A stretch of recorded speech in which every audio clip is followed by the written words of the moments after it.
మనమందరం ఒప్పుకోవాలి, నేనే దైవము, నేను శరీరము కాదు, నేను ఆత్మ. సత్యము పరమ సత్యము, సోల్ సెల్ఫ్.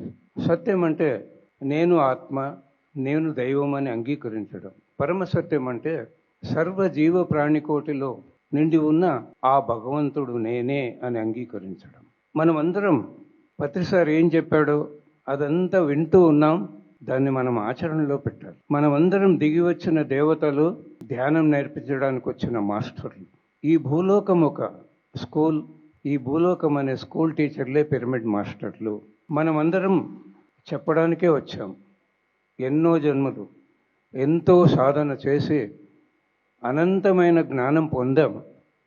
మరి ఇప్పుడు ఎందుకు సాధన చేయాలి అంటే, మన ఆత్మలో దాగి ఉన్న జన్మజన్మల జ్ఞానాన్ని మనం జాగృతం చేసుకోవడానికి మనం సాధన చేయాలి.